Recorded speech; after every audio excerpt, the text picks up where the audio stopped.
fauna, o solo e as águas interiores, e promover atividades que não provoquem nenhuma alteração no ecossistema, dando sustentabilidade à conservação. Quanto à biodiversidade, ela é coberta em sua grande parte pela floresta ambrófila densa, em transição para a floresta ambrófila mista. E o parque também abriga espécies como o sapinho dourado, que é uma espécie endêmica e que se encontra no livro vermelho da fauna ameaçada no Paraná, e também é abrigo para o gavião tesoura, que é uma ave migratória que faz ninhos no morro. A porcentagem de espécies de cada forma de vida registrada no levantamento florístico do parque, ele conta com 55% sendo ervas, 6% espécies lianas, 18% espécies arbustivas, 13% sendo árvores, 8% epífitas e um 0 ali por cento para cima de parasitas. Aqui eu separei algumas imagens da fauna, algumas espécies que a gente encontra no parque.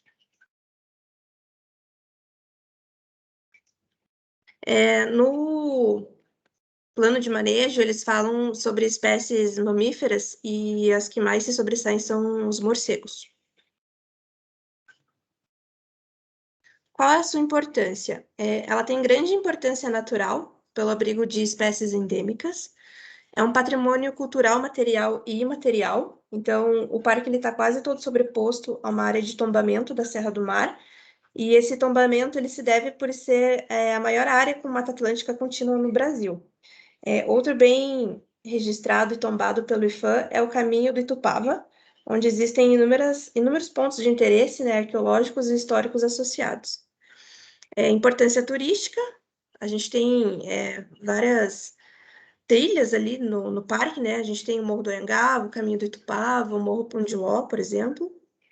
E histórica, né? O Caminho do Itupava, que primitivamente ele era usado por manadas de antas, por índios, e também foi passagem de mineradores, bandeirantes, caçadores, tropeiros e escravos. Também foi a única passagem da costa para o Planalto, dando origem às rodovias e à ferrovia que possibilitou o desenvolvimento no estado do Paraná. Algumas atividades desenvolvidas na unidade de conservação são a fiscalização, que são ações de controle e vigilância destinadas a impedir atividades consideradas lesivas ao meio ambiente, ou ainda daquelas realizadas em deconformidade com o que foi autorizado. A pesquisa, atualmente, ou foram ou estão sendo realizadas 40 pesquisas na área da Serra da Baitaca, planos de conscientização ambiental e uso público, que é a oferta turística. As principais ameaças dessa unidade de conservação são os resíduos sólidos, então é o lixo que a maioria das pessoas acabam depositando ali. As atividades em grupo, que normalmente sempre acabam denegrindo alguma coisa dentro do parque. As pichações, os acampamentos irregulares, que consequentemente acabam ocasionando também incêndios. A supressão vegetal, seja ela pela mineração ou também pelas próprias espécies exóticas que estão aparecendo bastante no parque. Aqui temos umas fotos das ameaças ao parque, né? Bastante resíduos sólidos que o pessoal acaba deixando nas trilhas, as pichações, os acampamentos irregulares, acabam causando bastante impacto, né? Como eu disse, a questão de incêndios e também acabar destruindo, desmatando o que não é para ser desmatado. E nós temos o turismo, onde a gente encontra o Caminho do Itupava, o Morro do Anhangaba, o Morro Pão de Ló, escalada de rochas, voo livre, o Morro da Samambaia, o Morro do Corvo e também algumas cachoeiras. Aqui eu separei algumas fotos.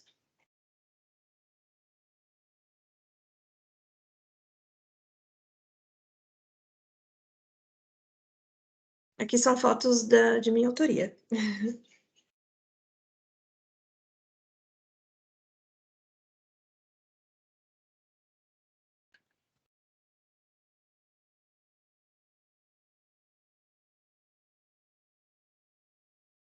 E é isso, essas são as minhas referências.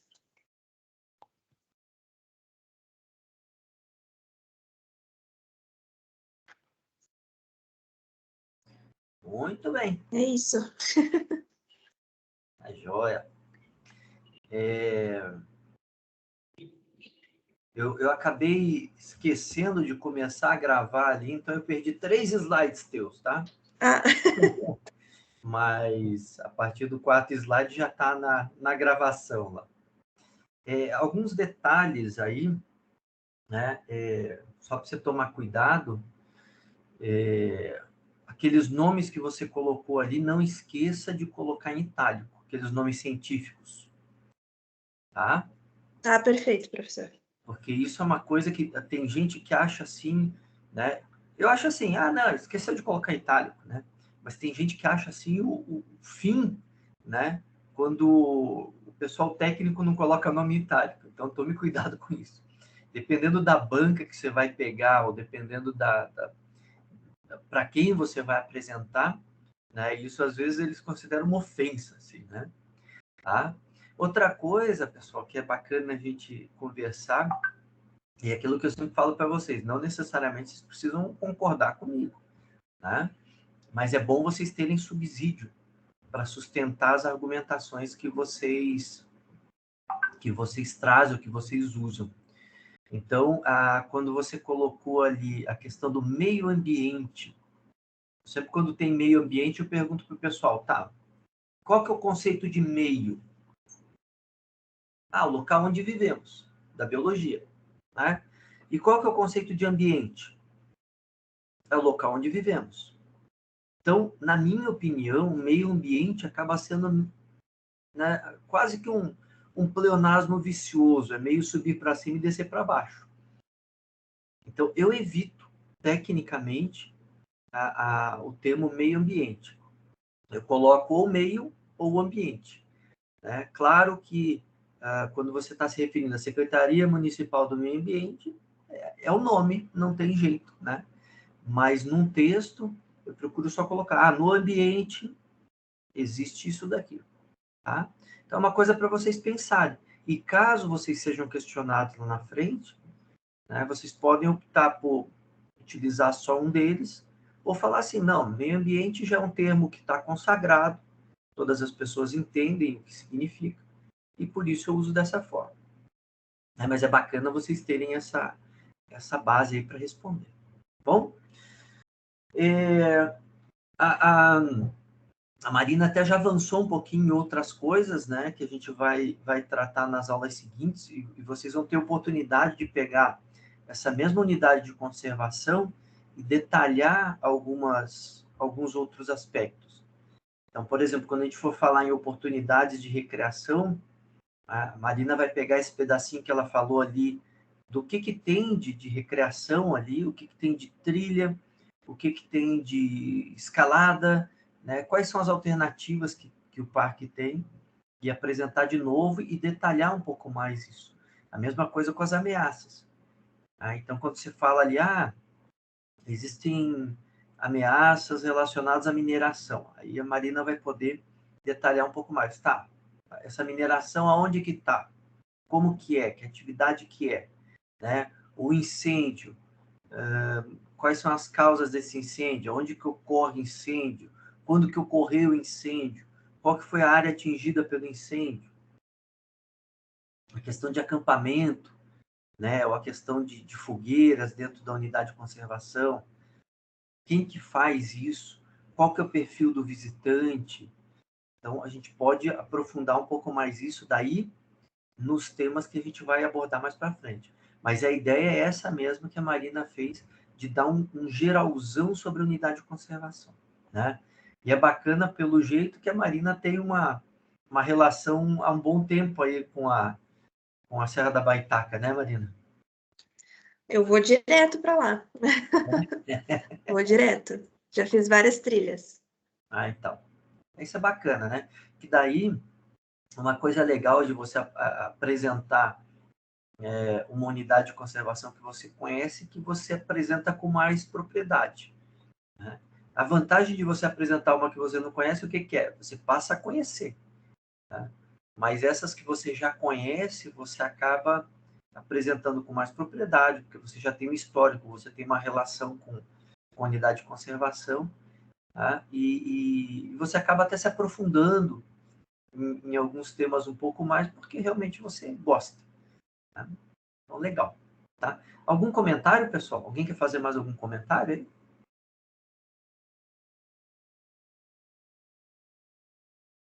Sim, não?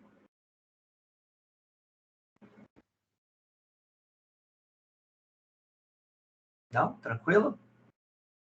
Tranquilo. Então, tá bom. Então, só retomando ali, depois, então, a Marina vai poder aprofundar a questão da escalada, quais são os graus, né, que você tem lá de escalada. Né? O pessoal faz escalada ali, técnica ali no Ayangava. Né? Depois você dá uma olhadinha o que significa Ayangava. Né? Mas o que tem ali para você ver? Então tem muita coisa, né? Tem a questão que antigamente se tinha lá em cima uma capela, né? Então você tinha uma procissão que era feita ali anualmente, né? Daí depois, em função do número de pessoas, isso foi sendo mudado, né? A capela. Eu ia tocar nesse assunto, professor, só que eu achei que eu não sabia se era para fazer uma coisa muito introdutória ou se era mais geralzão, assim, mas Não, era mais, é isso daí. Era mais é geralzão que mesmo. o plano de manejo do parque ele tem mais 600 páginas, então É, assim, eu dei uma geralzão mesmo no isso é plano de bacana. manejo. É bacana você citar, né? Porque assim, depois você vai poder aprofundar essa questão, né? Essa questão mais histórica e tal. A gente vai trabalhar, vai ter oportunidade de trabalhar com tudo isso daí. Né? Agora, uma coisa que você citou aí que é bacana o pessoal observar é a questão do plano de manejo. Então, o plano de manejo é o norteador, né? Um documento técnico que vai dar o norte do gerenciamento da unidade de conservação. Antigamente, os planos de manejo eles tinham vários volumes. Era uma coisa assim, né? E que não era muito efetiva. Então, acabava assim, a pessoa fazia muita coisa e daquilo, né, muito pouco assim se usava. Era um documento difícil de manusear, de compreender e tal, né? Então, hoje a tendência é fazer uma coisa muito mais sucinta, muito mais objetiva. Então, isso é legal de você comentar. Então, assim, tem planos de manejo, né? O pessoal vai apresentar aí o Parque Nacional do Iguaçu, o antigo plano de manejo do Parque Nacional de Iguaçu, tinha vários volumes. Né? E, assim, servia para quê? Para segurar a porta. Era peso de porta aquilo, porque é difícil de você usar aquilo assim né, de maneira mais objetiva. Hoje não. Então, a tendência é fazer uma coisa mais sucinta, ou você até pode fazer um documento mais como o EIA-RIMA. Você faz um documento mais completo, mais detalhado, e faz lá um que é mais objetivo, mais direto. Onde você vai ter ali os programas que você vai ter dentro da unidade de conservação, você vai ter o zoneamento, tá? Que são os aspectos mais, digamos, práticos para a gestão da unidade. Bom? Certinho? Mas a gente vai conversar bastante sobre isso, né? Tem tempo aí para isso, tá? Pessoal, mais alguma dúvida aí ou mais alguma curiosidade aí? Marina responde. Nenhuma? Então, beleza. Então, vamos passar para o segundo aí. Quem que pode apresentar? Pode ser eu? Pode ser você? Então, vai lá, Uhum. Jean. Fique à vontade. Compartilhar a tela aqui.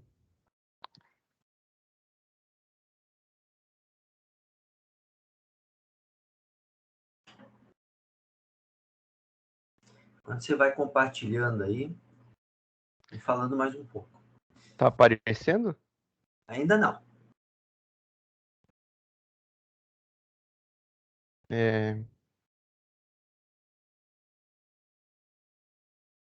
Deixa eu ver que eu nunca compartilhei Apareceu antes. sim. Tá aparecendo? Esse Eu é acho que o... você compartilhou, né?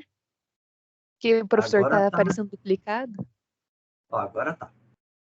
Apareceu? Agora apareceu. Beleza, então. Eu fiz a pesquisa sobre a Reserva Natural de Salto Morato. Ela, ela está localizada no município de Guaraqueçaba, no litoral norte do Paraná, dentro da área de proteção ambiental de Guaraqueçaba, que é um dos maiores remanescentes contínuos de Mata Atlântica do país, sendo um ponto estratégico importantíssimo para a conservação desse bioma no país. Em 1994, a Fundação Grupo Boticário de Proteção à Natureza adquiriu a área com apoio técnico da Sociedade de Pesquisa em Vida Selvagem e Educação Ambiental e com apoio financeiro da ONG Internacional The Nature Conservancy, e teve a sua criação legal pela Portaria 132, de 7 de dezembro de 1994, publicada pelo IBAMA, que demarcava uma área de 819,18 hectares de reserva. Dentre os objetivos da reserva está conservar a biodiversidade e os processos ecológicos, o incentivo à pesquisa científica, propiciar o uso público e incentivar a educação para a conservação. Atualmente, a área da reserva está em 2.252,83 hectares. Isso porque, posteriormente à portaria publicada pelo IBAMA em 94, a fundação adquiriu uma área contígua a essa. Então, ela triplicou de tamanho desde 94.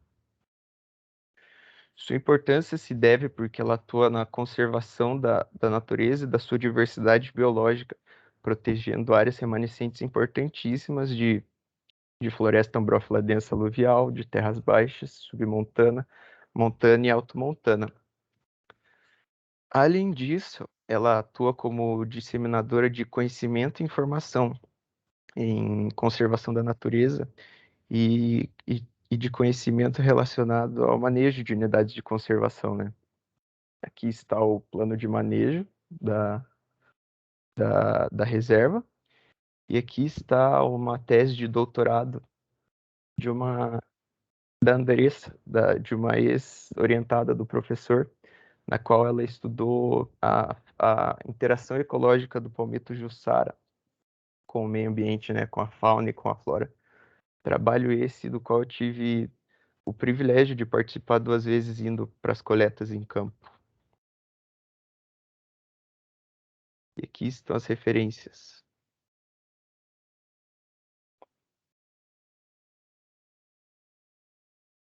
É isso.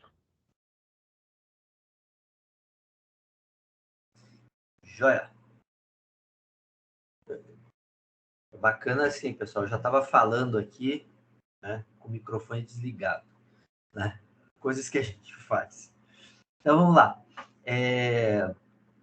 Legal, Jean. Então, notem que a Marina apresentou um parque estadual. Então, vocês vão começar, né, a gente vai falar disso, a gente falou aula passada dos 2 grandes grupos de unidades de conservação, proteção integral e uso sustentável.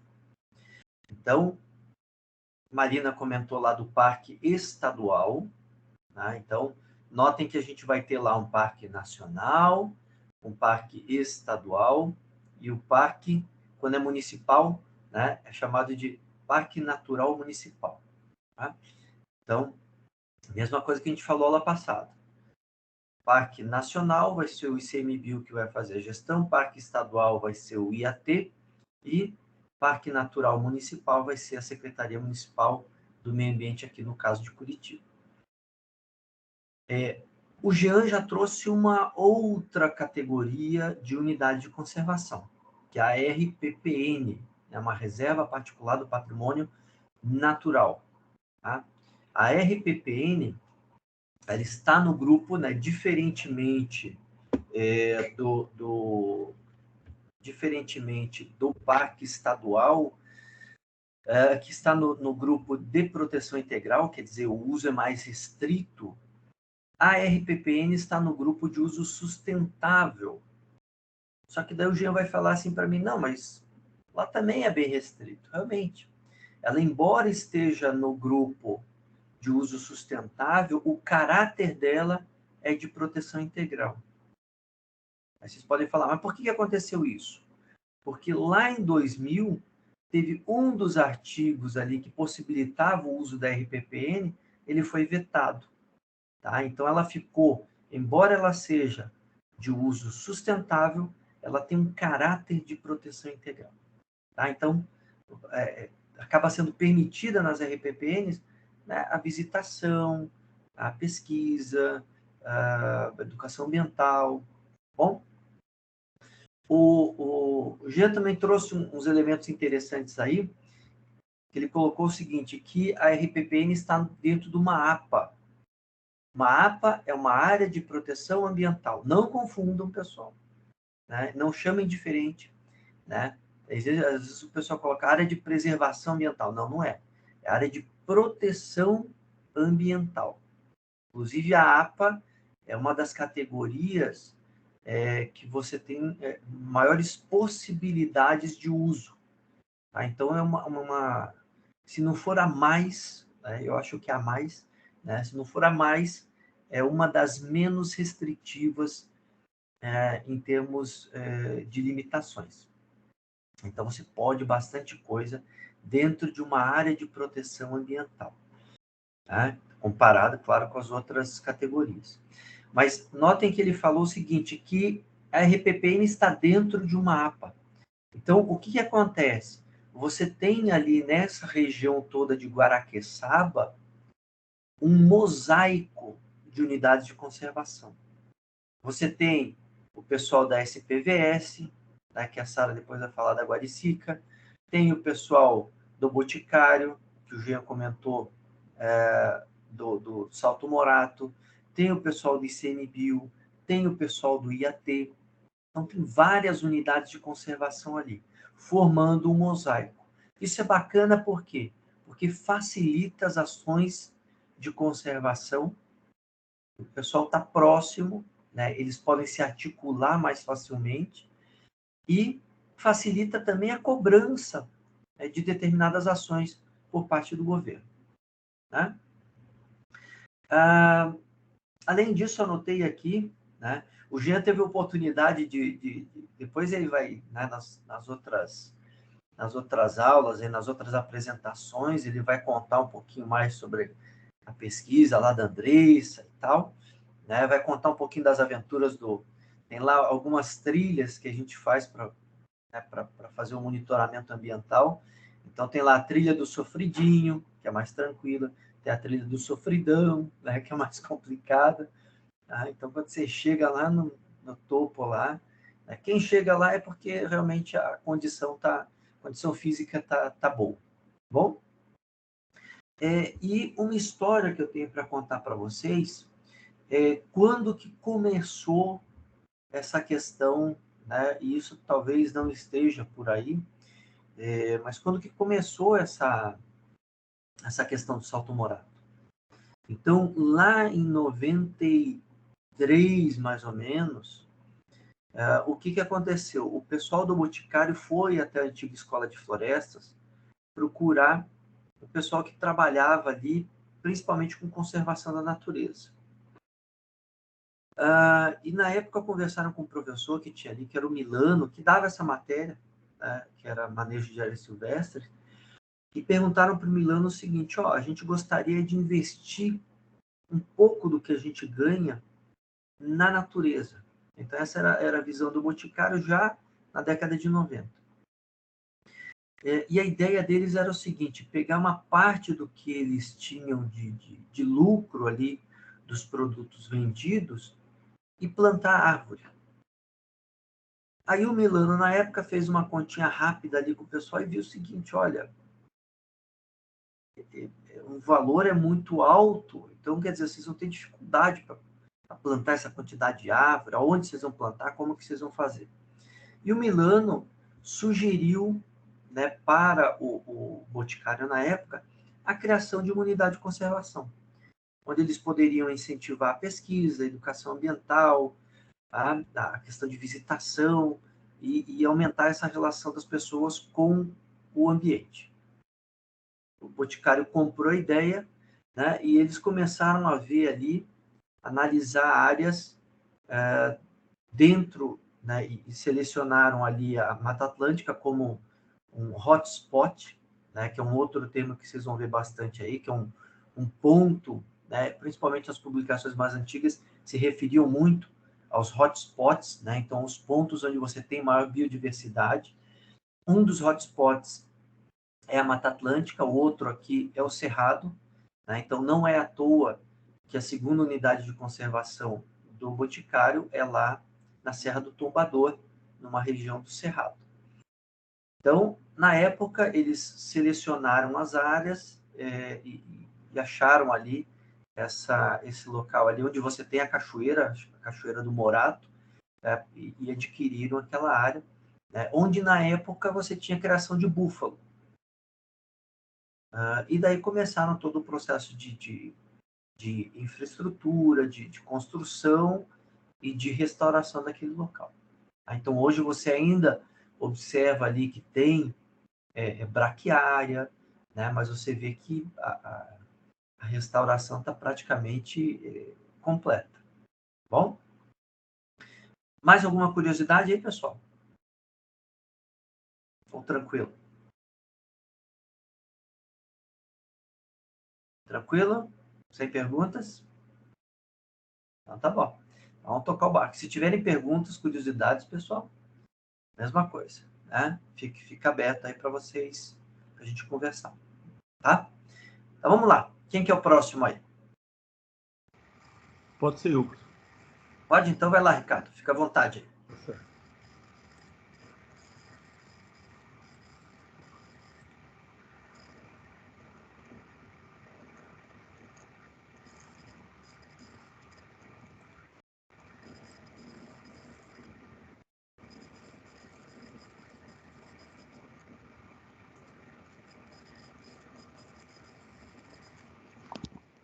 Seu aí? Apareceu, aham. Só aí. Tá jóia. Fica à vontade. Então, hoje eu vou falar sobre a reserva da fauna da Babitonga.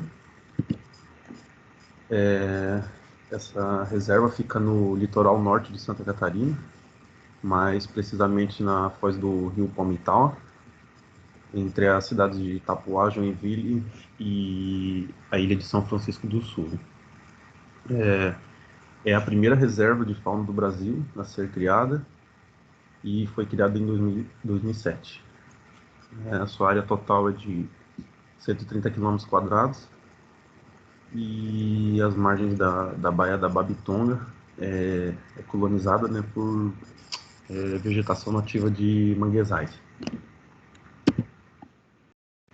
O objetivo da criação dessa reserva, né, de fauna é a necessidade de proteger os ecossistemas locais, né, do impacto das atividades humanas e, em especial, né, proteger as espécies de cetáceos, né, que é o boto-cinza e a toninha, de crustáceos como o caranguejo-sá e de peixes, né, como o mero. Essa iniciativa também, né, tem o objetivo de promover uma integração harmoniosa entre as atividades produtivas da região, né, já que atualmente mais de 2.000 famílias de pescadores artesanais fazem uso dos recursos naturais da reserva, né, como meio de subsistência. Outro objetivo também é a realização de pesquisas, né, que subsidiem a gestão da pesca, tanto do mero como também de outros peixes como o robalo, né, que também é pescado na região, e também do cultivo de mexilhões e ostras, que também é realizado, né, na Baía da Babitonga. Também tem como objetivo o aumento do turismo sustentável, que anda em expansão na região, e, né, com o objetivo de proteger também desses objetivos, né, não se esquecer também da proteção da população residente. Falar um pouquinho do histórico, né, da região. É uma região que é vítima da degradação proveniente da histórica ocupação humana, né, ao seu redor, de toda a baía da Babitonga, né, e que vem sofrendo ao longo dos anos uma série de ameaças, né, na sua conservação. Foi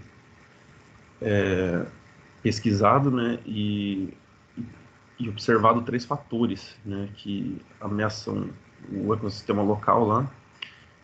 O primeiro deles é a poluição das águas, né, que se refere também ao lançamento de metais pesados, de esgoto, né, tanto industrial como doméstico, e que acabam afetando os animais do topo da cadeia alimentar, né, como dos cetáceos, né, boto cinza, da toninha, né. Um segundo fator é o emprego de redes de espera, né, que capturam acidentalmente um grande número de indivíduos, né, ao longo de toda a sua área. Aqui na imagem que está no slide são botos cinzas, né, que foram capturados acidentalmente nessas redes de espera, né, que são, né, gigantescas, né, então, para ter uma noção aí do estrago que pode fazer, né. E um terceiro fator é um intenso tráfego de embarcações, né, que circulam em uma alta velocidade nos locais, onde ocorre uma concentração alta de espécies, né. Aqui falou um pouquinho só sobre essa que fez eu escolher, né, essa unidade de conservação, né, que é uma unidade de conservação costeiro-marinha, né. E essas áreas são áreas protegidas essencialmente para preservar as espécies ameaçadas, né, conservar a biodiversidade dos oceanos, mas mantendo também uma produtividade, né, especialmente para os estoques pesqueiros. A zona costeira é composta por frágeis ecossistemas, né, e recebe pouca atenção, né, no sentido de unidades de conservação, mas ela vem sofrendo um processo crescente de degradação e uma ocupação intensa nos espaços, né. Então, é algo que precisa ser atentado, né. Um exemplo aqui que, no caso, também é da Baía da Babitonga, é os manguezais, né, que já vem sofrendo um intenso processo de destruição, né, ao longo do litoral brasileiro, e então tem prejuízos ambientais gigantescos, né, e essas áreas são de difícil recuperação, né, então, e tem uma grande importância para o ecossistema da vida marinha, então seria importante ser mais visível, né, tanto para o governo como para as entidades particulares, para se atentar, né, a essas unidades de conservação costeiro-marinhas, né. Aqui no slide, a zona costeira e marinha ocupa 3 milhões de quilômetros quadrados, né, e o bioma costeiro ocupa 0,59% do total de áreas de biomas do Brasil, sendo que as áreas de uso sustentável são apenas 7%, né? Então, para ver como o número é bastante, bem grande, bem baixo, né, no caso de unidades de conservação nesses ecossistemas. Era isso sobre a Baía da Babitonga. Joia! Ricardo, por que você escolheu a reserva de fauna aí da Babitonga? Isso. Você conhece lá? Não conheço. Não? Na aula... Escolheu porque é costeira? Na aula passada, o professor passou o conceito, né?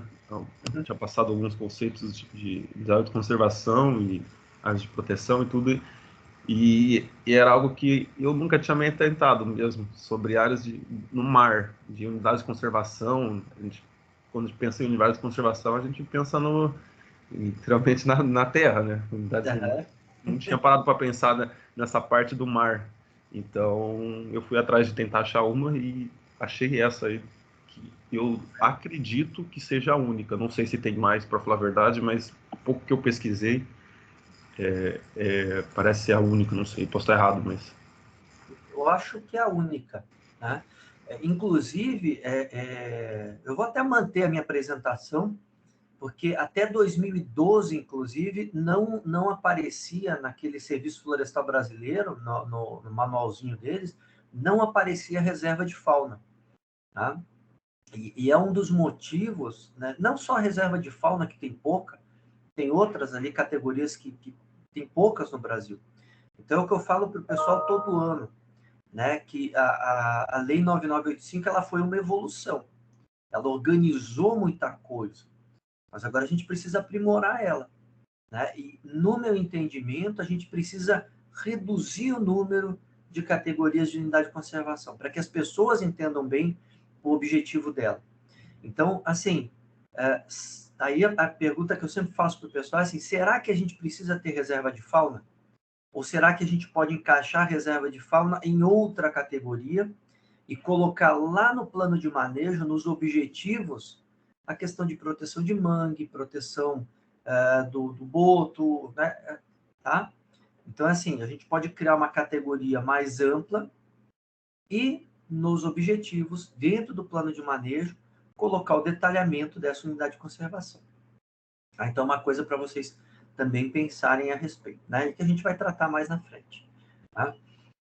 Aproveitando, né? E é bacana isso, né? Você colocou uma coisa importante que é assim, a representatividade das unidades de conservação. Então, a gente tem muita unidade de conservação, muito não, ainda falta, né?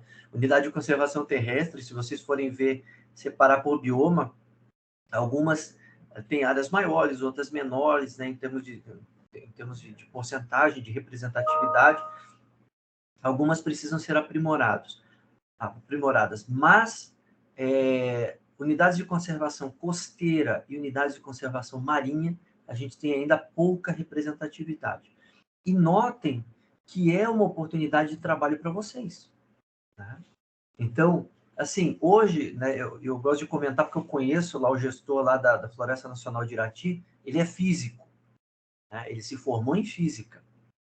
Tá? E hoje ele é gestor de uma unidade de conservação, né, lá em Irati. Na verdade, a Floresta Nacional de Irati ela fica no município vizinho, que é de Fernandes Pinheiro. Tá? Mas o que é interessante disso? O ICMBio hoje, ele permite, no concurso público, que qualquer pessoa que tenha finalizado o curso superior possa fazer lá o curso de analista.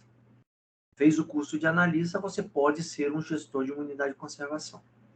Tá? Claro que, e possivelmente, ele se bateu bastante no início, né?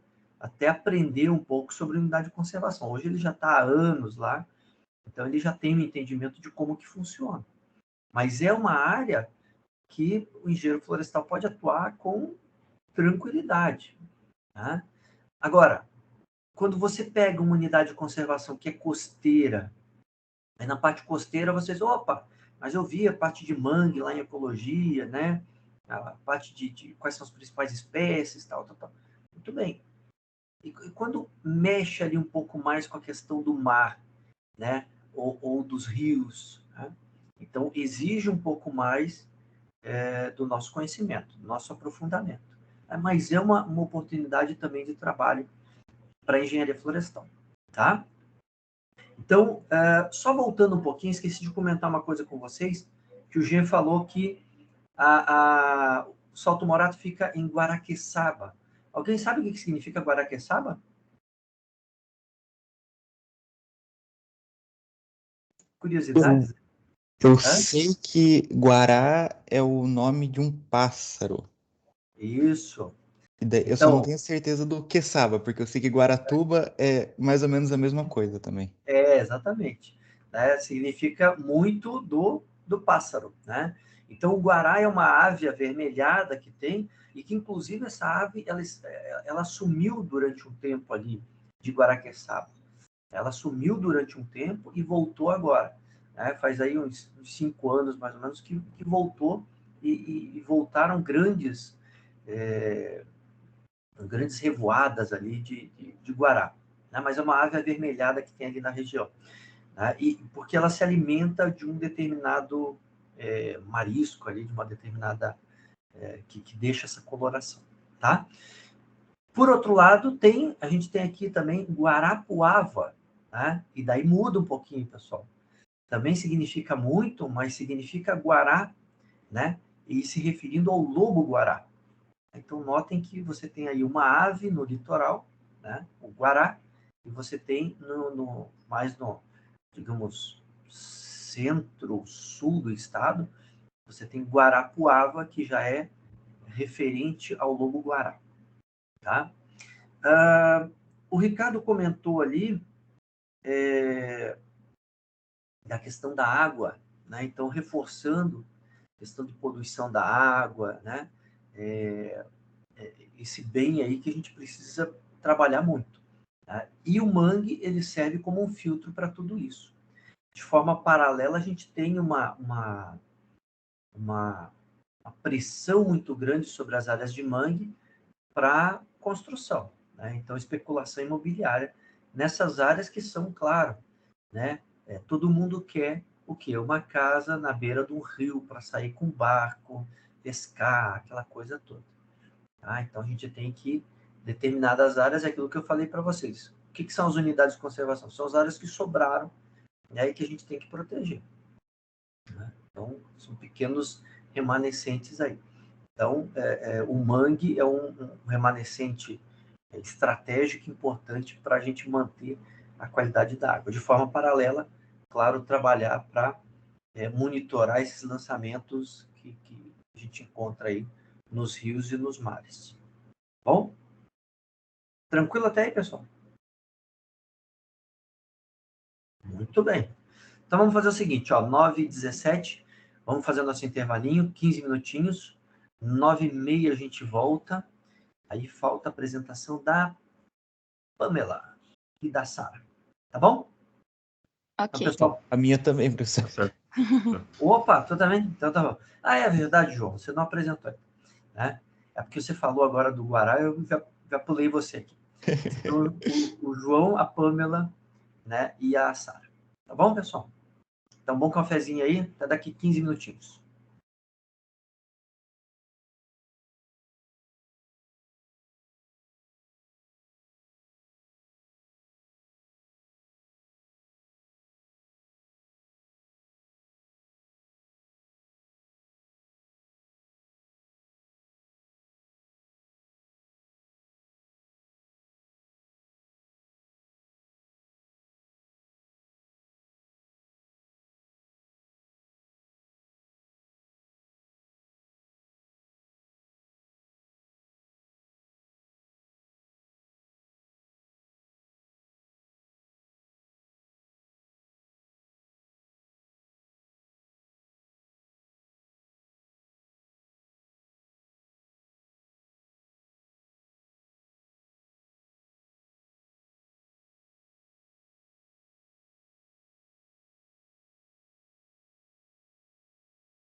Pessoal, voltando aqui.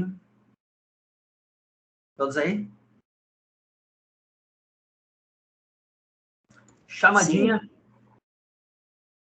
Vamos fazer a chamadinha, então. Marina já respondeu. Jean, tá aí?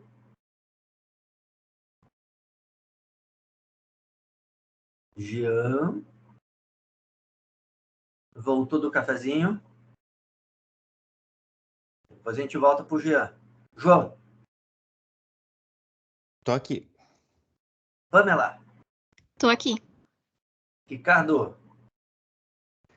Aqui, professor. Sara. Aqui também. E Jean. Tô aqui, professor. Opa, então tá bom. Tava travando aqui para mim. Ah, então tá bom. Agora tá toda a turma completa aí. Então vamos lá, pessoal. Quem que é o próximo aí para apresentar? Pode ser eu, Pamela. Pode? Então vai lá, Pamela. Fica à vontade. Tá. Compartilhar a tela aqui. Tá.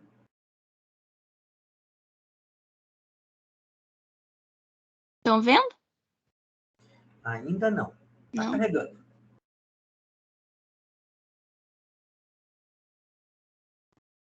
Apareceu? Ainda não.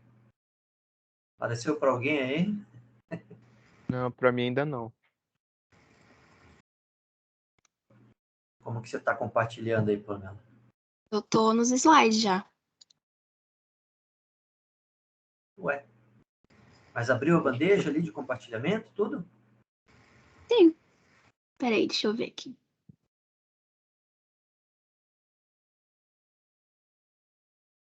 Foi agora? Ah, agora foi. Nunca apresentei, né? É oportunidade aqui. É. Oportunidade de treinar tudo isso daí. Tá aparecendo no modo apresentação, né, agora? Tá, agora tá certinho. Fica à vontade. Tá.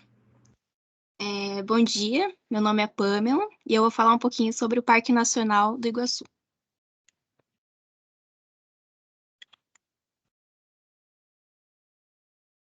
Ele fica localizado no oeste do Paraná, na cidade de Foz do Iguaçu, e sua área chega a quase 170 mil hectares, sem contar também o parque na Argentina, né, que seria uma extensão do ecossistema, uma extensão da unidade de conservação, que juntos somariam aí mais de 260 mil hectares. O parque está inserido na Floresta Estacional Semidecidual e pertence ao Grupo de Proteção Integral. O parque foi criado em 1936 pelo Decreto Federal, né, número 1035, assinado pelo presidente na época, Getúlio Vargas. E antes da criação, né, o professor já tinha comentado em aula, o engenheiro André Rebouças tinha sido inspirado, né, pela criação do Parque Yellowstone, nos Estados Unidos, e sugeriu a criação do Parque Nacional do Iguaçu, mas por motivo político ele não conseguiu isso na época. O parque foi criado, então, só algumas décadas depois. O parque tem muitas importâncias, né, mas eu vou citar aqui a atuação como habitat para espécies ameaçadas, né, como a onça-pintada, que é símbolo do parque, a árpia, o puma, o jacaré o jacaré de papo amarelo, e serve também para refúgio para várias outras espécies da fauna, né? E como espécies da flora, eu posso citar aqui o palmito jussara e a peroba rosa, que também estão inseridos no parque. Além disso, o parque é um remanescente da Mata Atlântica, né? Serve para o desenvolvimento de pesquisas científicas e educação ambiental para a população, contribui com diversos serviços ecossistêmicos e a beleza cênica contribui para o lazer e para o bem-estar da população. Minha apresentação ficou super rápida, né? Obrigada, e aqui estão as referências. Isso mesmo. A ideia é essa, é dar uma visão geral sobre a unidade, tá? Então, vamos lá. Meu Deus, como é que eu paro de compartilhar? Achei. Achou? Já? Achei. Só vocês vão ficar craques depois, tá, pessoal? Porque a gente vai fazer, então, vários temas aí, né, que vão abordar essa unidade de conservação que vocês escolheram, tá? Então, o Parque Nacional, né, como a Pamela comentou, então, uma unidade de conservação e de proteção integral, O Parque Nacional do Iguaçu, ele tem uma importância muito grande em função da sua extensão. Então, são poucas unidades que tem na verdade, assim, a única unidade, vamos colocar diferente, que tem uma extensão tão grande aqui no Paraná, e dá para a gente colocar na região sul, é o Parque Nacional do Iguaçu.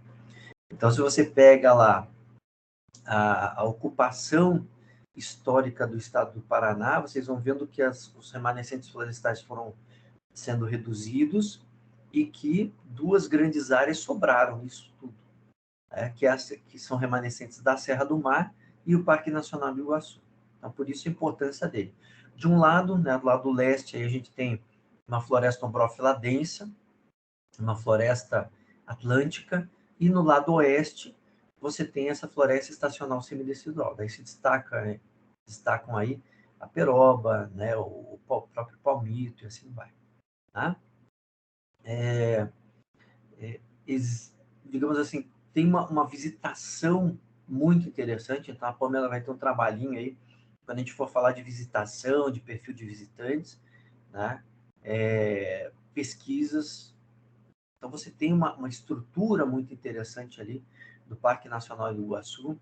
Tem uma questão que entra ali, que é a questão de concessão de uma unidade de conservação para a exploração, digamos, privada. Então, hoje você tem o ICMBio lá, que faz a gestão, tem uma amiga minha lá, que é a Cibele, que é a gestora da unidade, mas, paralelo, você tem uma empresa que faz a exploração ali. Tá? Então, existe uma discussão a respeito disso, que a gente pode depois abordar com mais calma. Existe uma outra coisa que chama muita atenção no Parque Nacional do Iguaçu, que é a Estrada do Colono, que volta e meia vem sendo discutida. Tá? Então, coisas para as próximas aulas. Tá certo? Vamos para o próximo? Posso apresentar, então? Fica à vontade, João. Certo. Então, acredito que esteja aparecendo. Tá indo, aí, apareceu. Aqui? Beleza.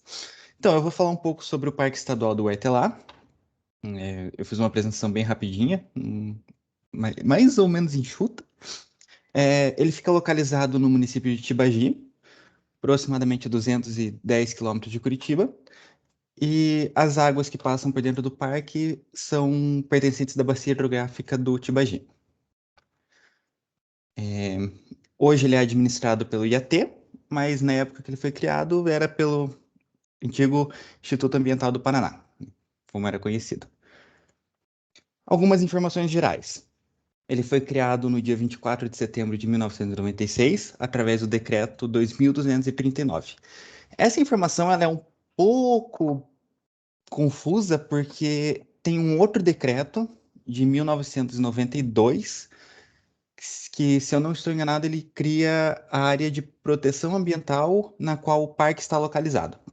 Daí tem um outro decreto depois desse, que cria o parque com uma área de quase 4.000 hectares, mas nos registros do IAT, o decreto que criou o parque foi o 2239.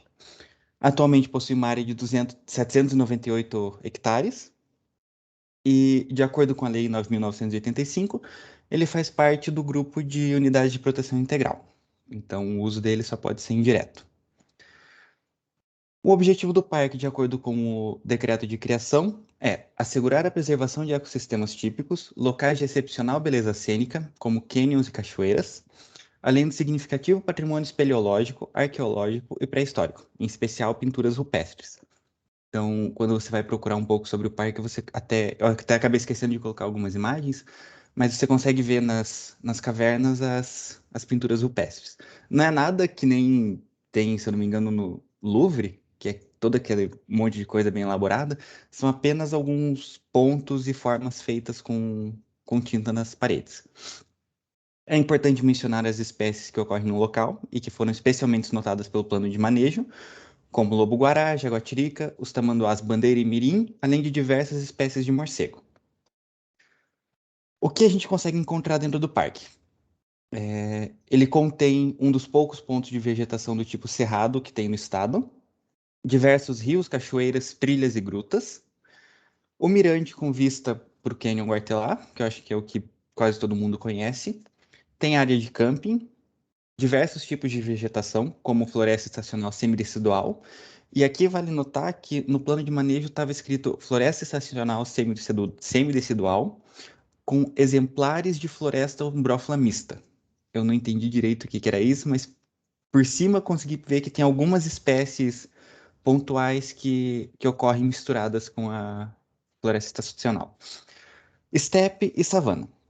E além disso, tem uma fauna diversa e que, de acordo com alguns relatos que eu encontrei enquanto eu estava fazendo a pesquisa, se você estiver andando por alguma das trilhas do parque, você pode ter a chance de encontrar alguns animais silvestres.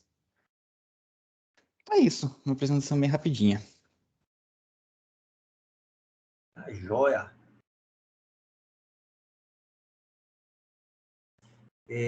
Só voltando um pouquinho, né?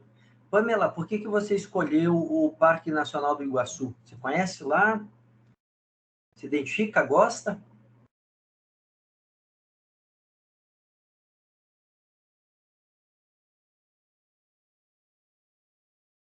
Pamela?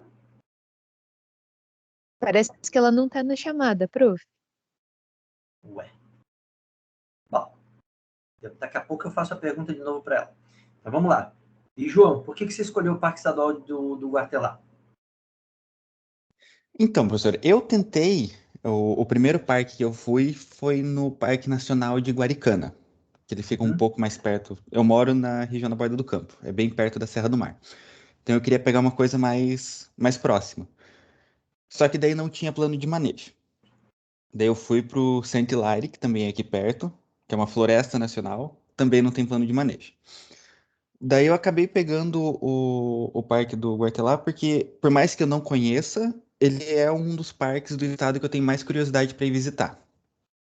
Porque pelas imagens que eu vejo e tal, parece ser muito bonito. Joia. Basicamente por isso. É bom, daí quando você for conhecer, você já tá sabendo bem, né? É bacana isso, né? Você tem as informações da unidade que você vai conhecer para não perder oportunidades lá, né? Então você já sabe que o parque estadual aí de Guatelá, ele tem pinturas rupestres. Então dependendo da trilha que você faça, né, tem essa trilha ali que leva até a cachoeira, né, Mirante, e tem uma outra trilha que vai, né, e daí é com guia, que vai lá nas pinturas rupestres. Tá? Então, claro que é aquilo que você colocou, né, as pinturas rupestres aqui, né, existem, mas são menos intensas do que se você pegar lá no Parque Nacional da Serra da Capivara, não sei se já ouviram falar, né, se não, depois procurem aí, o Parque Nacional da Serra da Capivara, você tem inúmeras pinturas rupestres, é objeto de vários estudos arqueológicos, né? Muito bacana. Tá? Então, quem tiver a oportunidade lá de ir para o Piauí, né, e visitar esse parque é bem, bem legal. Outra coisa ali que você colocou, né, e quando você for, aí isso é bacana de vocês visitarem, né? Vocês vão ficar em Tibagi, né? Em Tibagi tem um museu ali que fala um pouquinho, principalmente sobre a mineração que era feita no rio Tibagi. A mineração ali para, principalmente, diamantes. Tá? Então, tem lá aqueles escafandros, aqueles equipamentos de mergulho. Né? Então, conta um pouco dessa história. Então, é legal vocês visitarem ali e visitarem o Parque Estadual do Guartelá. Né? Outra coisa legal que a gente vai falar é do uso público. Então, dentro de um zoneamento, você vai delimitar uma área da unidade de conservação que você vai ter uso público. Essa área de uso público, de forma geral, é uma área, em termos de porcentagem pequena. Então, é um dado interessante para depois vocês pesquisarem quando a gente for falar de uso público. Então, assim, quantos por cento da unidade de conservação estão sendo utilizadas para uso público? Então, não vê que a porcentagem é pequena. Então, quer dizer, a gente está conservando uma grande área, né, e utilizando, né, de forma ali controlada uma pequena área dentro da unidade de conservação. Né? E outra coisa que o João comentou é a questão da área. Muitas unidades de conservação, você pega, por exemplo, nesse caso, né, que é um parque estadual, todo parque, quando você cria, você deve desapropriar. Né? Em muitas unidades de conservação ainda não existe essa regularização fundiária. E o Parque Estadual do Atelá é um dos casos. Né? Então, até onde eu sei, ainda tem ali um proprietário que ainda mora ali do lado, né, que ainda não foi desapropriado. Eu sei o nome desse proprietário. Hã? Eu sei o nome desse proprietário. Sabe? Ele aparece um monte de vezes no plano de manejo. É o Senhor então, Olímpio. Então, assim, desde aquela época, e no passado, antes de ser criado o parque ali, você tinha ali criação de búfalo ali naquela região, tá? Então, e daí o que acontece? Esse proprietário ainda não foi desapropriado, então é direito dele ficar ali. Tá? Por outro lado, tem do outro lado, lá do rio, você tem muita gente e que ainda faz uso do fogo para a renovação de pasto. Né? E esse fogo, às vezes, né, existe esse risco do fogo passar para a unidade de conservação. Então, assim, a gente abre um outro leque que a gente vai trabalhar bastante e discutir sobre o uso do fogo e ameaça. Então, está correto fazer uma queima controlada para a renovação do pasto? Tá. É um dos objetivos do uso do fogo. Né? Mas isso deve ser feito com determinado cuidado. Né? E o parque deve estar sabendo disso. Então, tem que ter, né, uma comunicação do parque com os vizinhos, com o pessoal do entorno. Né? Deve ter essa boa relação, essa boa convivência aí, para que você não prejudique, né, o proprietário que está lá do outro lado do rio, mas também não prejudique a unidade de conservação. Bom? Pamela, você está aí? Sim, não. Depois eu faço a perguntinha para ela de novo, então. Tá bom? Passando para frente, pessoal. Então, o João apresentou agora. Quem que está faltando? Sara? Isso, prof.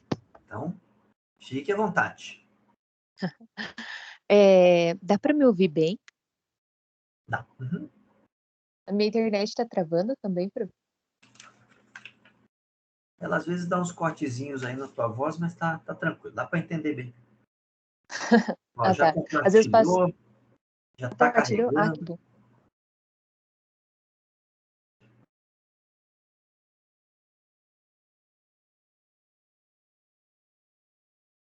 Deixa eu ver só onde que. Esse daqui não é o. Como é que a gente diz? Aquele outro programa. Esqueci o nome agora. Esse é o Libre, daí eu sempre esqueço onde é que são os comandos dele. Aí, tá jóia. Tá no modo apresentação. Então, beleza. Então, pessoal, eu vou falar para vocês da Reserva Natural Guaricica. Como muitos colegas já mencionaram, eu também tenho uma proximidade com essa reserva, então acho que foi bem interessante a oportunidade de falar um pouquinho sobre ela. Inclusive, essa foto que eu tirei na entrada num dos levantamentos fitossociológicos. Uma vez eu participei ali nas áreas da reserva. Então, é bem interessante para observar o tipo de vegetação que a gente encontra na borda da estrada, e é bem bonito de ver. Bom, então, a Reserva Natural da Guaricica, ela se localiza em Antonina, como vocês podem ver aqui no mapa, né? E ela representa 9,8% da área do município. Então, se a gente for ver em termos de dimensão, assim, né, que é bom sempre ver no mapa, representa uma grande área, né, desse município. A reserva natural, antes ela era chamada de Rio Cachoeira, mas no próximo slide eu vou explicar por que ela mudou de nome. Então, além de estar no município de Antonina, ela também faz parte de uma região que é geralmente entendida como Lagamar Paranaense, que é um mosaico de unidades de conservação, que acho que o Jean falou também, o professor falou ao longo dessas apresentações. E, se eu não me engano, ela compõe 35 unidades de conservação dentro das categorias que a gente acha que vai ver ao longo da própria disciplina, né? Então, ela também é bastante importante, essa região. Acho que especialmente o Jean falou disso, tendo em vista que é uma área bem conservada, né, um grande remanescente de vegetação da Mata Atlântica. Aqui a gente pode ver à direita que está escrito RPPN, Guaricica, mas ela em si não é uma RPPN, né? Mas a gente já vai entender a subdivisão que tem por dentro dela ali. Bom, então, ela se chama Reserva da Guaricica porque a Voquisia bifalcata, que é essa espécie, a guaricica, ela é encontrada com bastante frequência nessa região. E as imagens que a gente observa, assim, do extrato da floresta, o extrato, né, superior, a gente encontra ela lá com essas flores amarelas, até a imagem não ficou aqui muito boa, mas a inflorescência dela, amarela, lá a gente encontra bem, bem expressiva, assim, e chama bastante atenção no olhar. Então, por isso que ela deu origem ao nome dessa reserva. No entanto, na literatura a gente encontra que tem diferentes usos para a espécie, assim, tem desde uso da sua madeira para serraria até o uso para fazer brinquedos, coisas assim, sabe? Também vinho na região. Então a gente encontra ali na região de Antonina bastante uso para essa espécie. É bem interessante. Bom, falando especificamente agora da reserva natural, então ela é uma reserva da SPVS, né, o Instituto de Pesquisa e Vida Selvagem, e Educação Ambiental. Como eu já tinha mostrado anteriormente, então ela se localiza aqui na região de Antonina, e a SPVS ela tem mais unidades de conservação nessa região, como é essa daqui do papagaio de cara roxa, a gente também aqui é a Reserva Natural das Águas, e ela tem uma história bem interessante, né? Mas isso também vou falar um pouquinho depois. A área dela é de 8.677 hectares, e como eu havia falado anteriormente, ela em si não é uma RPPN, mas dentro da área dela, a gente vai encontrar duas RPPNs, que no caso é a de Águas Belas, que tem 508 hectares, e a RPPN Rio Cachoeira, que tem esses 4.292 hectares.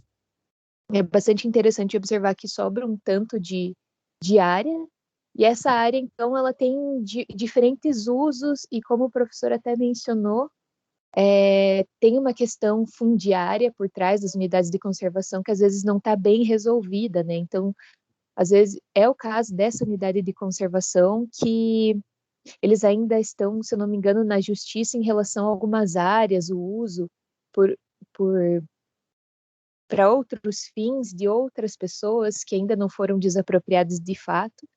Então, naturalmente, como tem aqui, existem portarias de reconhecimento das RPPNs, mas acredito que para a reserva natural em si ainda deve estar em processo essa questão da regularização fundiária de uma maneira geral. E o histórico dessa unidade de conservação ela é bem interessante, porque existe, se eu não me engano, essa é uma das mais velhas da SPVS, assim, já tem uns 20 anos de condução, e anteriormente existia uma criação de búfalos nessa região. Então, essa área ela foi comprada pelos atuais diretores lá da SPVS, e aí teve toda uma comoção geral, né, investimento internacional para conseguir tornar essa área de vegetação como a gente encontra hoje. Então, até essa imagem aqui da SPVS, que talvez vocês conheçam do Instagram deles, né, que um dia foi um pasto de búfalos e hoje é um exemplo de conservação. Se a gente for para essa área, a gente vai observar o quanto a floresta ela avançou, e é bem, bem interessante, dentro das ações mesmo de conservação das áreas que ainda existiam e da restauração florestal que foi realizada, que vem sendo conduzida. Bom, aí uma pequena e uma rápida caracterização para vocês. Ela faz parte, né, do bioma Mata Atlântica, como a gente sabe, e está especificamente assim, localizada na floresta umbrófila densa, cujas formações são terras baixas, montana e aluvial. E também são encontradas nessa área da unidade de conservação algumas formações pioneiras, que são aquelas às vezes de influência marinha e tal, né?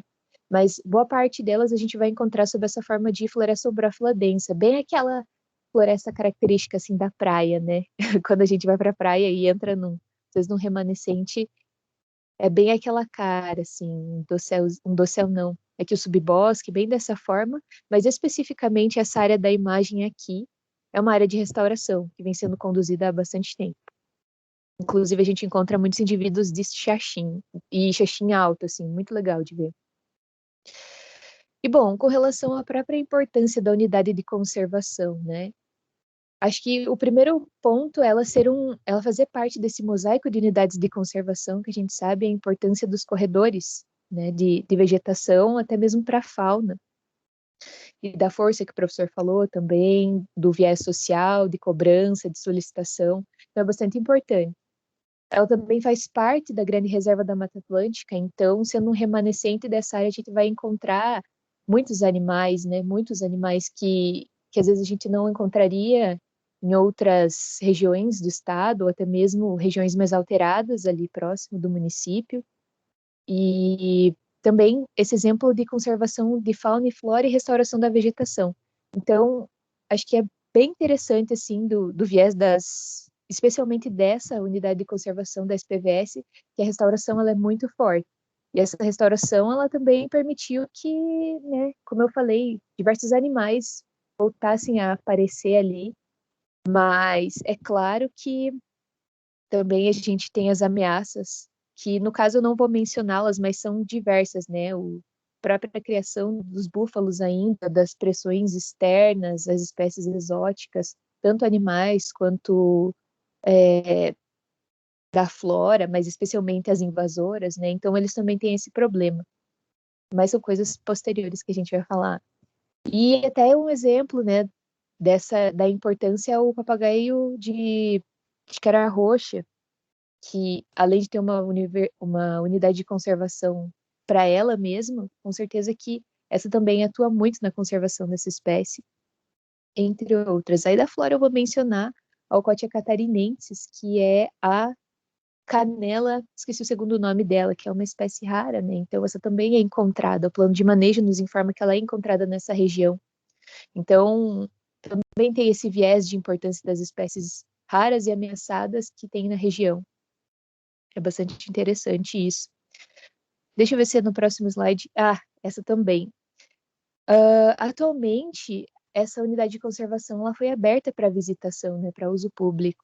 Então também tem esse apelo de importância, né, que as pessoas conheçam essa região, que as pessoas visitem, entendam um pouco mais. Talvez vocês tenham até visto, teve um programa Plug que fizeram nessa unidade de conservação e tal. Então, também, até se em conversa com. A gente escuta bastante as pessoas que trabalham mesmo na SPVS, muitas delas trabalhavam com a exploração da floresta há muitos anos atrás, e elas viram essa transformação ocorrendo, né, e vieram trabalhar com a conservação das espécies, então é bastante interessante esse envolvimento das pessoas. E também é uma importância da unidade de conservação. Bom, eu acho que de maneira geral era isto. Aqui estão as referências. Esse programa ele não deixa a gente colocar direito, não consegue aumentar. Ele é meio teimoso. Eu acho que é isso. Vocês estão me ouvindo ainda? E claro, opa. Então tá já. Então, só acrescentando ali, né, na questão da... Vou até fazer o seguinte, João, você tinha comentado, voltando, né, às vezes eu esqueço de comentar alguma coisinha ali, mas o João comentou um negócio interessante, que lá no Guatelá, no plano de manejo, aparece floresta estacional semidecidual e floresta ombrófila mista. Então, lembrando, né, pessoal, que às vezes a gente vai encontrar essas regiões de ecótone, né, de contato de uma tipologia com outra, que vocês vão ver lá, né, para quem não viu ainda, mas vai ver lá na parte de ecologia. Né? Então, por exemplo, eu dei aula em Jaguariaíva. Jaguariaíva tinha lugar que você estava numa floresta ombrófila, mista, né? Você olhava, você conseguia ver uma floresta estacional semidecidual e do lado você já tinha um cerrado. Tá? Então, às vezes, você tem esses pontos onde você tem esse encontro, né, de diferentes tipologias. O que acontece geralmente é assim, no caso mais vamos pegar no caso mais assim, levando mais para oeste do estado do Paraná, onde você vai ter a floresta estacional semidecidual, o que acontece? Próximo dos rios, em função das características ali de calor específico da água, né, você vai ter um ambiente diferenciado. Então, de uma forma geral, próximo dos rios você ainda tem uns pedaços ali, uns trechos, onde você vai ter floresta ombrófila mista e no entorno ali, fora ali, floresta estacional semidecidual. Então, isso pode acontecer ali, tá? Em função das características que você tem do local, tá? As coisas que vocês vão ver lá na ecologia, tá bom? Então, isso é uma parte bacana aí, né? Então, essas regiões de Kotori, onde você tem ali o encontro de duas tipologias, são locais interessantes porque você tem ali essas diferentes espécies coexistindo, tá? Com relação à apresentação aí da Sara, da reserva ali natural do Guaricica, então é bacana essa questão que ela levantou, né, da questão fundiária, é uma coisa que pega em muitas unidades de conservação. Dessa questão da braquiária, então naquela região ali toda era uma criação de búfalo, então você tinha braquiária ali, né, e para você fazer a supressão da braquiária, e daí vem uma parte técnica, uma parte mais silvicultural, então você usa as espécies que são... Tem gente que coloca ali, eles chamam de espécies de preenchimento, espécies de enriquecimento, tá? Então você tem principalmente o ingá sendo utilizado, porque é uma espécie que tem uma copa bastante ampla, e daí para ela provocar o sombreamento e controlar a braquiária. Tá? Então entra aí muito essa parte de silvicultura, né? Monitoramento para você controlar e melhorar esses ambientes. Tá? Hoje, para quem quiser, ontem o pessoal ficou devendo, inclusive, o pessoal do jornal da RPC, horário ali do meio-dia, hoje vai aparecer uma reportagem sobre a Guaricica. Tá? Então, para quem quiser saber um pouquinho mais sobre a Guaricica ali, sobre a reserva, dê uma olhada hoje aí no jornal do meio-dia, na RPC. Bom? Mais alguma coisa ali, pessoal? Faltou? É bacana, depois a Sara vai comentar, né? A questão de viveiro que tem, a questão do trabalho com abelhas nativas, né? Eu não sei como que está hoje ali esse trabalho, né? Essa questão da visitação, que está reabrindo, né? Algumas unidades estão reabrindo, outras estão abrindo, né? Mas quais são os cuidados que você tem que tomar, como que isso está sendo feito, as pesquisas também em unidades de conservação elas estão voltando, então na pós-graduação a gente teve alguns atrasos aí de trabalhos de mestrado e de doutorado por causa desse fechamento das unidades de conservação no Paraná. Tá? Voltando ali, então a gente... Faltou mais alguém, pessoal? Acho que não, né? Todo mundo apresentou? Muito bem. Então vai lá. Pamela, você está aí? Sim. Então tá bom. Então pergunta para você, Pamela. Por que você escolheu o Parque Nacional do Iguaçu? Você conhece lá? Não, eu já tinha feito um trabalho já numa disciplina sobre ele, completinho assim, daí eu peguei ele que eu já tinha conhecimento, né? Ah, então tá. Então isso é bom, né? É bacana para quando você for conhecer, então.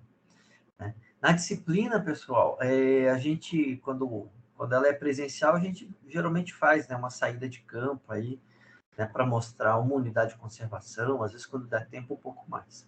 Né? Mas vamos ver se no retorno a gente consegue marcar alguma coisa aí, alguma partezinha prática. Tá bom? 10:07.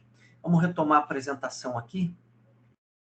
A gente tocar mais um pouquinho de conteúdo para vocês. Então, vamos fazer o seguinte aqui. Deixa eu pegar aqui, pessoal. Estão vendo aí? Sim. Sim. Então tá bom. Então vamos pegar aqui o meu riscador aqui. Então lá, pessoal, aula passada a gente falou um pouquinho dos conceitos básicos em áreas naturais protegidas. Lembram? Então, o conceito, né, segundo o Ministério do Meio Ambiente. Eu coloquei para vocês que áreas naturais protegidas, né, não são somente as unidades de conservação, mas existem outras aí que a gente precisa considerar como áreas naturais protegidas. Né? Então, a Sara até comentou das áreas de preservação permanente, das áreas de reserva legal. Nós comentamos um pouquinho sobre vários conceitos, né, para vocês diferenciarem isso daqui, utilizarem de forma correta isso. Comentei aqui com vocês, né, e reforçando já, né, essa questão aqui, que eu acho importantíssima, né? Muita gente defende a preservação, e eu acho que está correta, mas essa é uma linha que nós temos que seguir. Existe uma outra linha que é chamada de conservação, que a gente também precisa seguir. Então, eu acho errado somente você proibir. Então, não pode cortar, não pode não sei o quê. Né? Realmente, em alguns locais você não pode, mas em outros você deve poder. Tá? Então, o que eu defendo muito que é a conservação pelo uso. Tá? Então, a gente precisa avançar nesse sentido aí. Caso contrário, o que está acontecendo? Nós estamos condenando algumas espécies. Tá? Então, é exemplo do que já ocorreu em outros países. A gente precisa pegar esses outros exemplos e aplicar aqui no Brasil.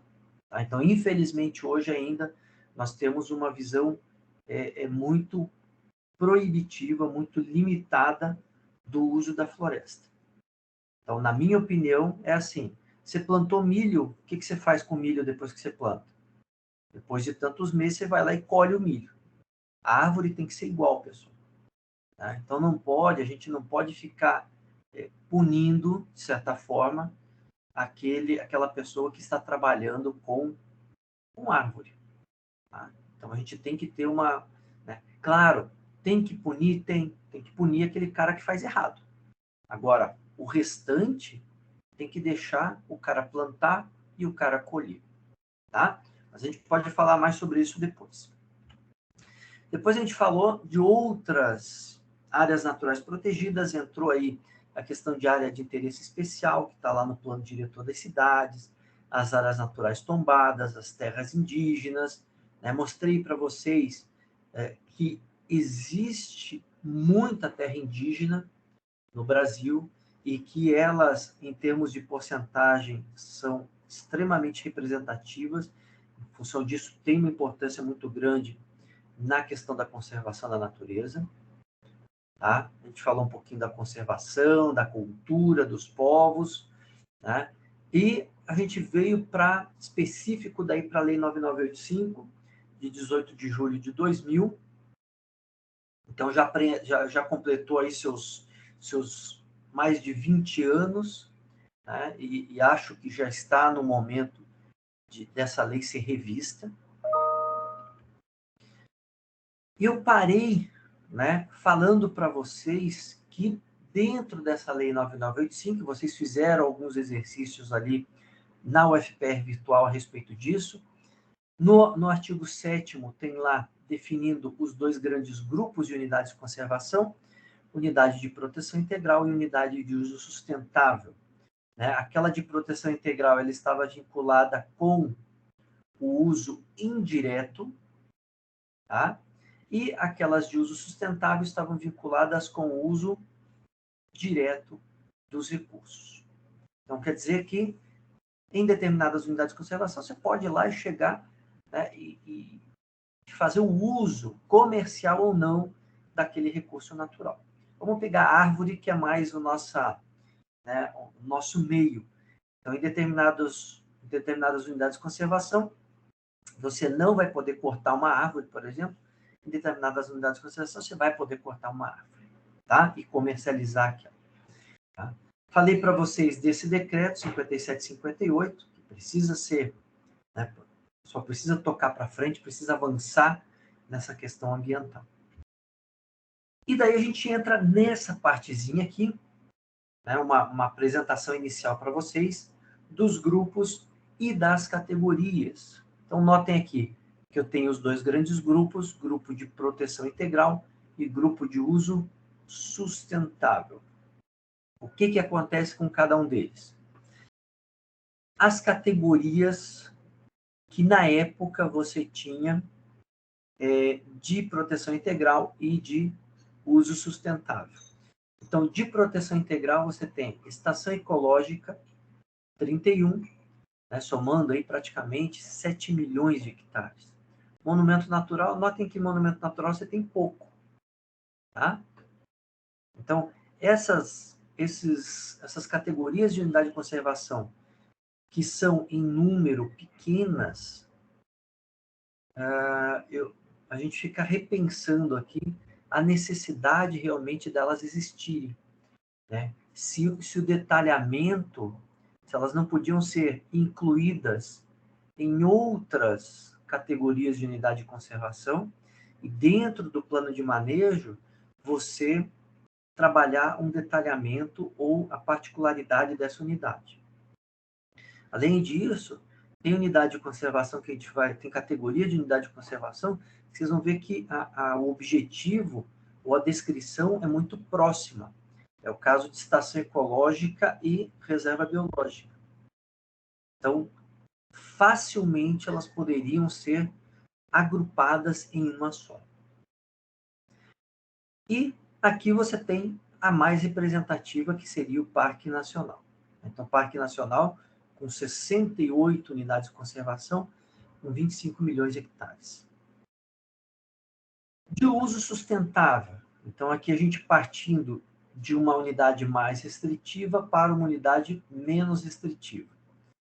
Uso sustentável, o que a gente tem? Área de proteção ambiental, as APAs, área de relevante interesse ecológico, floresta nacional, as FLONAS, reserva de desenvolvimento sustentável, reserva extrativista e reserva particular do patrimônio natural, as RPPNs.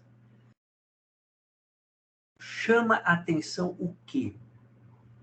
Nas unidades de uso sustentável, chama a atenção a floresta nacional, em função do número. Então, nós temos 3 aqui no Paraná: Floresta Nacional de Piraí do Sul, Floresta Nacional de Irati e a Floresta Nacional do Assungui. Tá? Então, as florestas nacionais, elas chamam a atenção, tá? E elas são muito interessantes do ponto de vista silvicultural, porque elas trabalham com diversas espécies. Então, elas podem trabalhar com espécies nativas potenciais, espécies exóticas potenciais, e mostrar que aquele sistema ele é válido, ele é possível. Por outro lado, chama também bastante atenção as RPPNs, 574 RPPNs. As RPPNs aumentaram, tá, em número muito nos últimos anos, em função de alguns, digamos, atrativos. Então, por exemplo, as reservas, as RPPNs aqui do município de Curitiba, elas têm determinadas vantagens. Então, você tem como comercializar o chamado potencial construtivo. Então, se você tem uma empresa de construção civil e você quer construir em determinada região aqui de Curitiba, você vai olhar lá qual que é a região. Então, a região você coloca lá ZR, né, Zona Residencial 3. Né? Então, ela tem uma limitação em termos de construção. Isso tem no plano diretor também. Determinadas regiões têm limitação. Por exemplo, ali perto de Santa Felicidade, você tem uma limitação para a construção, para a porcentagem de uso do terreno. E essa porcentagem ela pode ser ampliada com o potencial construtivo. Então, algumas empresas têm interesse nesse potencial construtivo que as reservas elas vendem. E esse recurso serve para manter a reserva. Então, é uma vantagem para a reserva. Tá? Não só, mas é um também. Bom? Então, para quem conhece ali do lado do Parque Tingui, tem ali a Reserva Particular do Patrimônio Natural, RPPN, Airumã. Tá? Então, a Airumã, ela recebe ali escolas da região, ela faz um trabalho de educação ambiental, ela tem uma trilha, tá? Ela tem ali plantas medicinais. Tá? Então, tem um trabalho de educação ambiental, tem um trabalho de pesquisa que é feito lá. Tá? Então, além dessas questões, você tem mais esses outros trabalhos de forma paralela. Tá? Depois a gente pode comentar mais a respeito das RPPNs aí também. Certo? Se tiverem alguma dúvida, pessoal, alguma curiosidade, podem interromper, tá? Eu falei para vocês das unidades de conservação federais, e agora partindo aqui para as unidades de conservação estaduais.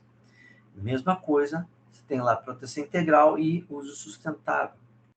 Né?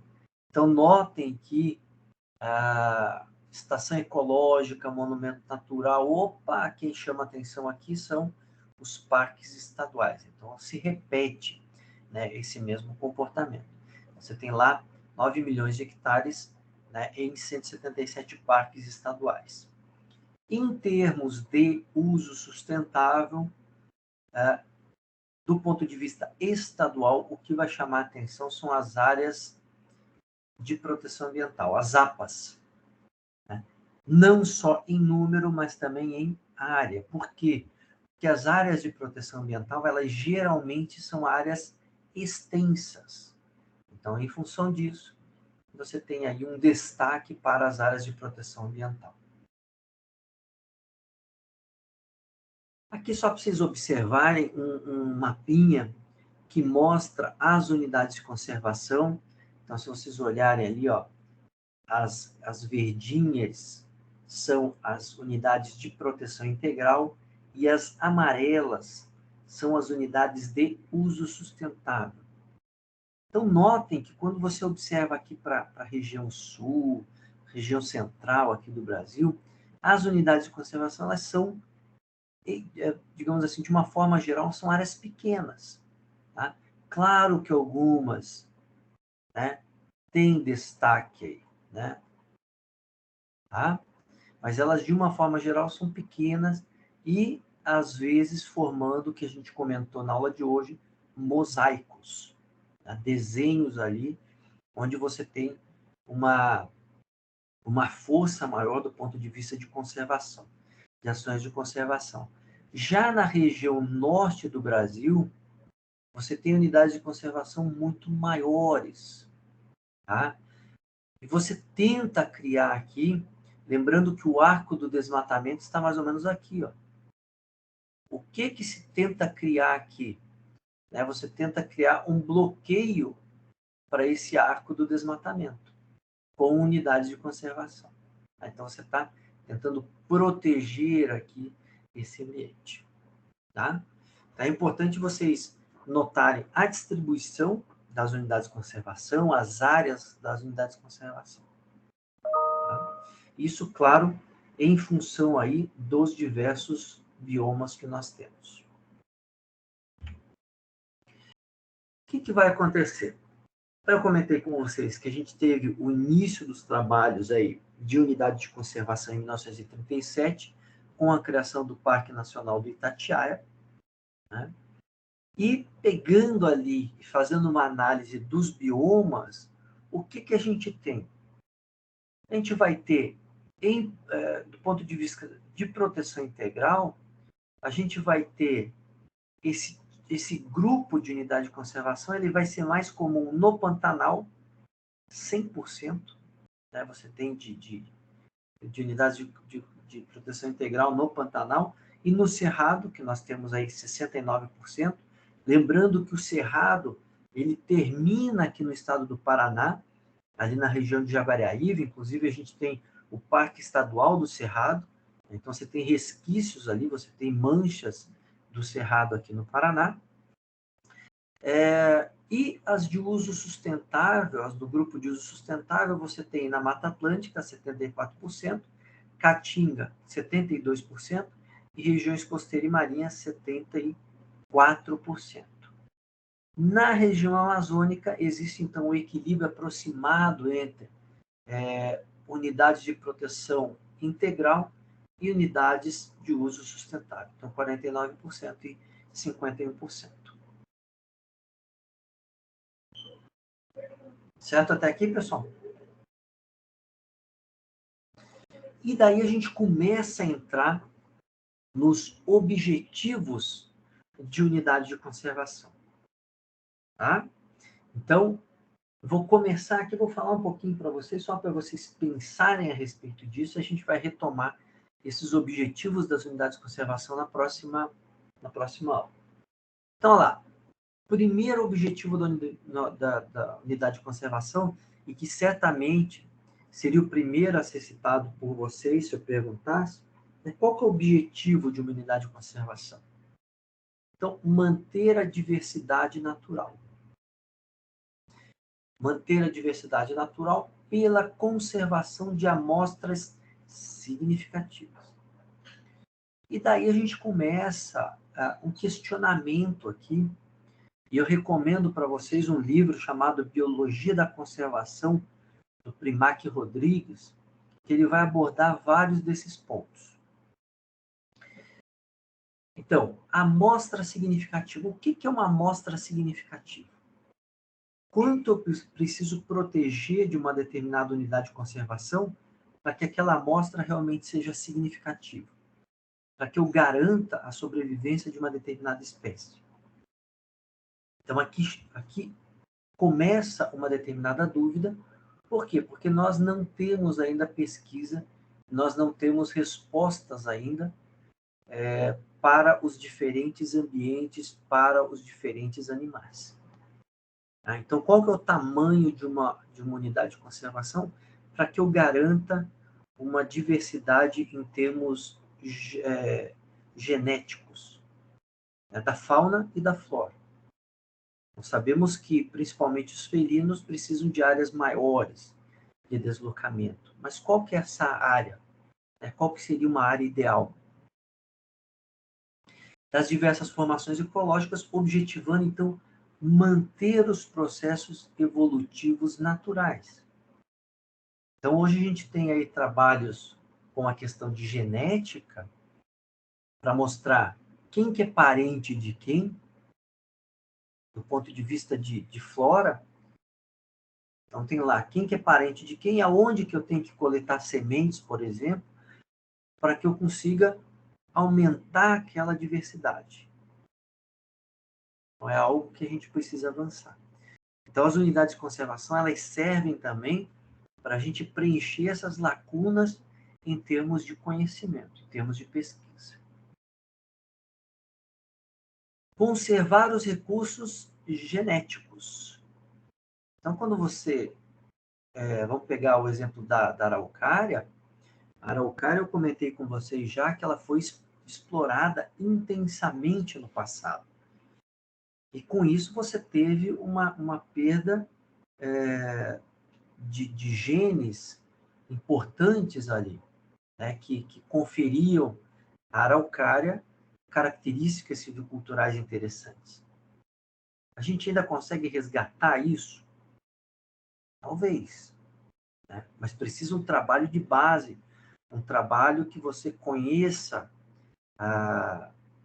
essas árvores que seriam as porta-semente, né?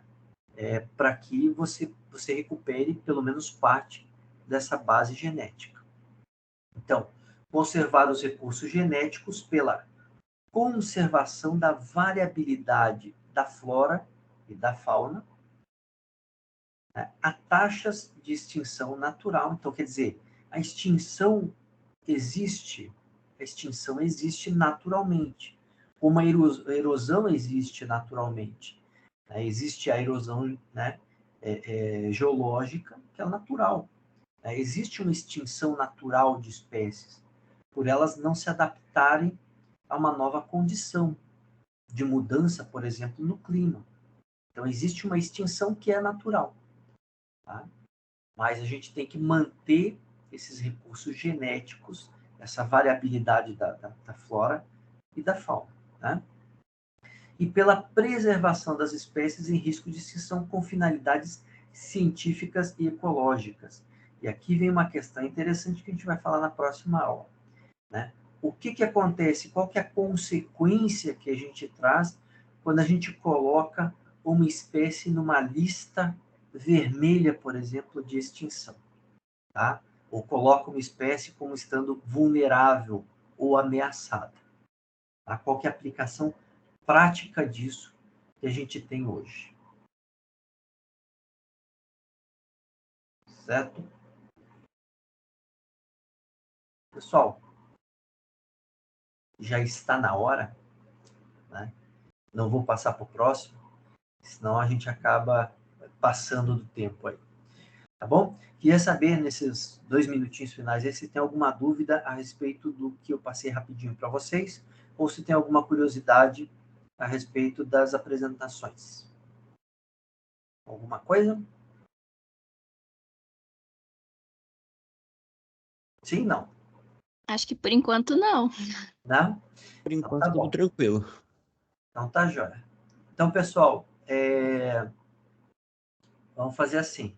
Eu vou novamente colocar lá os exercícios para vocês na UFPR Virtual. Né? Vão fazendo. Qualquer dúvida que vocês tenham de novo, mandem no grupo ali. Né? Vocês estão vendo que é uma coisa bem objetiva, bem direta, né? Para vocês treinarem, para vocês terem ali um contato com, nesse último caso, com a Lei 9985, né? Com aquele material que eu passei para vocês de unidade de conservação. Então, é bacana nesse sentido. Para vocês entenderem e lerem um pouquinho mais sobre o assunto. Tá? Então, eu vou disponibilizar de novo lá para vocês, mais os exercícios, e na próxima semana, então, a gente vai trabalhar um pouquinho sobre os objetivos das unidades de conservação. Tá bom? Então, pessoal, vamos encerrar aqui a gravação. Professor, Oi? a gente vai ter que falar ainda a respeito das unidades que a gente pesquisou? Sim. Beleza. Tá? Então, a gente vai fazer o seguinte, próxima aula a gente fala um pouquinho dos objetivos, aí com base nos objetivos, vocês vão ver que um deles a gente vai falar de pesquisa. Então, a gente vai poder, por exemplo, na outra semana, né, eu dou uma semaninha para vocês trabalharem lá a questão de pesquisas. Mas daí eu dou as informações aí para vocês na próxima semana. Tá certo? Beleza. Na próxima semana não tem apresentação, né, só os exercícios aí que vocês têm que fazer. Tá bom? Então, pessoal, bom final de semana para vocês. Cuidem-se bem aí. Qualquer coisa a gente está lá no grupo do WhatsApp. Tá bom? Tá bom, professor. Tchau. Bom final de Até semana. mais, professor. Um abraço e até mais. Tchau, tchau. Bom Obrigada, final de semana semana. pra vocês. Tchau, prof. Obrigada. Tchau, tchau. Obrigado a vocês. Tchau, tchau.